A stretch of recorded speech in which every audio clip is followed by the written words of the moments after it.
विद्यार्थी मित्रों, तो हवे आपणे आजे आगळनी थियरी भणवानी छे। आपणे आगळना विडियो लेक्चरमां प्रक्षिप्त गति विशेनी बधी माहिती मेळवी गया। ओके, आजे नवी थियरी भणवानी छे अने आ थियरी सौथी मोस्ट आईएमपी थियरी छे, એટલે બરાબર રીતે આ થિયરીમાં તમારે ध्यान આપવાનું થશે।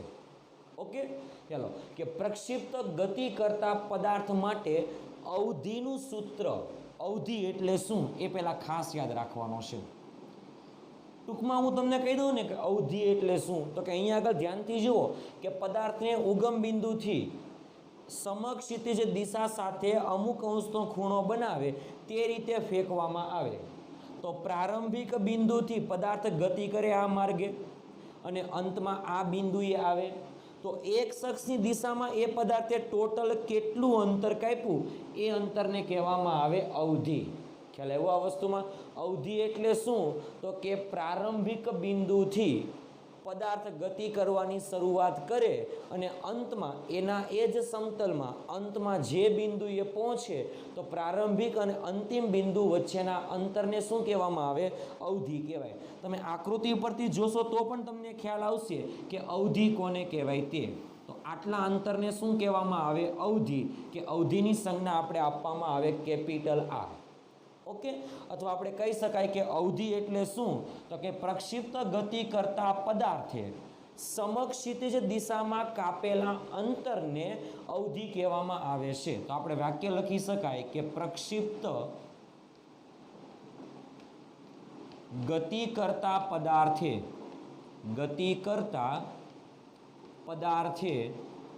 समक्षितिज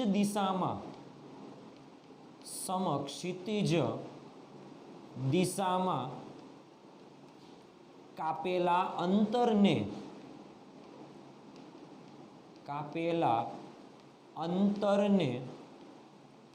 अवधि कहेवामां आवे छे।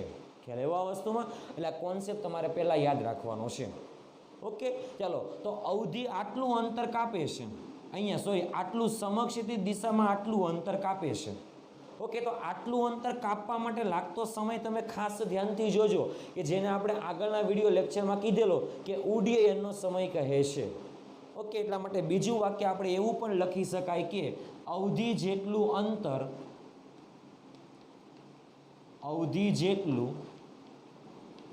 અંતર કાપવા માટે TF જેટલો समय लागे छे। ओके, चलो अने आ बिंदुएथी आ बिंदुनुं अंतर आपणे कहीए छीए आर। એટલે એક શખ્સની દિશામાં એને કેટલું અંતર કાપ્યું? તો ધ્યાનથી જુઓ કે એક શખ્સની દિશામાં પદાર્થે આર જેટલું અંતર કાપેલું છે, એટલા માટે અહીંયા આગળ કહી શકાય કે ટી બરાબર TF, અહીંયા આગળ કીધેલું તે પ્રમાણે TF એટલે ઉડ્ડયનનો સમય, टी बराबर TF जेटला समय में x बराबर r जेटलू अंतर कापे छे। ओके, एटला माटे हवे खास ध्यानथी जोजो शुं वाक्य लखुं छुं ते। टी बराबर TF जेटला समय में x बराबर r जेटलू अंतर कापे छे એટલે પદાર્થનું એક શખ્સની દિશામાં કેટલું સ્થાનાંતર થયેલું છે તો એના માટે આપણી પાસે સ્થાનાંતરનું સમીકરણ હતું d બરાબર v0t પ્લસ 1/2 at² પરથી એક શખ્સની દિશામાં સ્થાનાંતર લખવું છે તો અહીંયા લખી શકાય x, તો અહીંયા આગળ લખી શકાય પ્રારંભિક વેગનો x ઘટક ઇન્ટુ ટીની જગ્યાએ આપણે લખી શકાય TF। Okay, plus 1/2 ay TF નો સ્ક્વેર, સોરી ax, કારણ કે એક શખ્સની દિશામાં પ્રવેગ ને, કારણ કે સ્થાનાંતર કઈ દિશામાં થાય છે? એક શખ્સની દિશામાં। આપણે સૂત્ર એક શખ્સની દિશા માટે લખીએ છીએ। ओके, आपने खबर है कि प्रारंभिक वेगनो एक्स घटक, मानी लो कि आ बिंदुए पदार्थनो वेग आ दिशा में होय v0 जेटलो वेग अने ए एक शख्स साथे θ0 जेटलो खूणो बनावे तो ए वेगना बे घटको पड़े। एक शख्सनी दिशा में v0 cos θ0, y अक्षनी दिशा में v0 sin θ0। આવા બે ઘટકો પડશે. તો પ્રારંભિક વેગનો x અક્ષની દિશામાં ઘટક કેવો? તો કે v0 cos θ 0. એ સમગ્ર પ્રક્ષિપ્ત ગતિ દરમિયાન તો કેવો રહે? નિયમિત રહેશે. એટલા માટે આપણે લખી શકાય કે જ્યાં, ખાસ ધ્યાનથી જોજો, શું લખી શકાય કે જ્યાં v0x પ્રારંભિક વેગનો x ઘટક is equal to v0 cos θ 0. ઉડ્ડયનનો સમય tf બરાબર આપણી પાસે ઇક્વેશન હતું 2v0 sin θ 0 ના છેદમાં g. આપણી પાસે આ ઇક્વેશન હતું. આગળના વિડીયો લેક્ચરમાં ઉડ્ડયનનો કુલ સમય મેળવવા માટેનું આપણી પાસે સમીકરણ હતું, તે સમીકરણ છે. ઓકે, ચાલો હવે આપણે લખીએ. tf તો લખાઈ ગયો અને આપણે ખબર છે કે પ્રવેગનો x ઘટક તો કેટલો છે? 0. તો આ સમીકરણમાં આપણે કિંમત મૂકીએ તો x બરાબર આપણે r પણ મૂકી દેવાના સાથે સાથે. ઓકે, આ બધી વેલ્યુ આની અંદર આપણે મૂકી દઈએ તો x બરાબર આપણે r મૂકીએ. ચાલો v0x તો આપણે લખીશું v0 cos θ 0, v0 cos θ 0. tf એટલે 2v0 sin θ 0, 2v0 sin θ 0 ના છેદમાં g કાઉન્સ પૂરો. એ x તો કેવા 0 એટલે આખું સ્ટેપ કેટલું થઈ ગયું? 0 થઈ ગયું. હવે v0 square 2 sin θ cos θ sin θ ગુણાકારમાં ક્રમનો નિયમ. એટલા માટે હવે આપણે આને આ રીતે લખી શકાય. ખાસ ધ્યાનથી જોજો. r બરાબર 2 v0 સ્ક્વેર. ઓકે, ચલો sin θ પહેલા લખીએ, cos θ પછી લખીએ. આ બેને આપણે અહીંયા આગળ લખી દઈએ. 2 sin θ 0 cos θ 0 ના છેદમાં શું આવે? તો કે g આવશે. ઓકે, ચાલો તમારી પાસે મેથેમેટિક્સમાં, ગણિતમાં તમારી પાસે સૂત્ર આવતું હશે 2 sin θ ઇન્ટુ cos θ, કે જેને કહેવામાં આવે sin 2θ. ઓકે, તો અહીંયા આગળ યાદ રાખવાનું છે કે આટલી વસ્તુ તમારે યાદ રાખવાની છે. યાદ રાખજો, યાદ રાખવું. sin 2θ નું સૂત્ર 2 sin θ ઇન્ટુ cos θ. θ 0 હોય તો sin θ 0 cos θ 0, પ્રારંભમાં ખૂણો.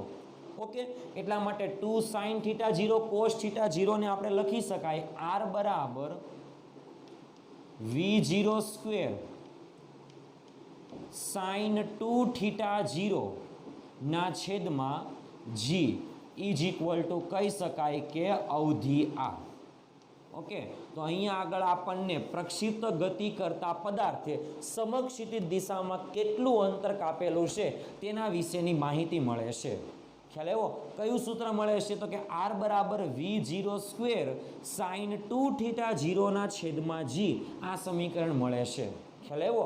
આ પ્રક્ષિપ્ત ગતિ કરતા પદાર્થ માટે અવધિનું સમીકરણ છે. કોનું સમીકરણ છે? અવધિનું સમીકરણ છે. એટલે આ સમીકરણને તમારે બરાબર રીતે યાદ રાખવાનું છે. ઓકે, ચાલો અહીંયા આગળથી પદાર્થને મહત્તમ વેગથી ફેંકવામાં આવે તો એ થોડોક આગળ જશે. હજુ મહત્તમ વેગથી ફેંકવામાં આવે તો હજુ આગળ જઈને આવશે. એટલે જેમ વેગ વધારે તેમ અવધિ વધારે. ખ્યાલ આવ્યો આ વસ્તુમાં? ઓકે, તો વેગ પર આધાર રાખે છે. ઓકે, પરંતુ અહીંયા આગળ ધ્યાનથી જોજો, આ જે સમીકરણ છે ને એને આપણે સમીકરણ 1 લખી દઈએ. ઓકે, જો આ સમીકરણમાં, એટલા માટે કહી શકાય કે સમીકરણ 1 ખાસ ધ્યાનથી જોજો કે θ 0 ઇઝ ઇક્વલ ટુ 45 લઈએ તો કેટલા લઈએ? તો 45 લઈએ તો શું થાય? તો કે ખાસ ધ્યાનથી જોજો. સાઇન તો આપણું સૂત્ર બનશે r બરાબર v0 square sign 2 into θ 0. Theta કેટલા? 45. 45 ગુણ્યા 2 એટલે કેટલા થશે? 90 ના છેદમાં g.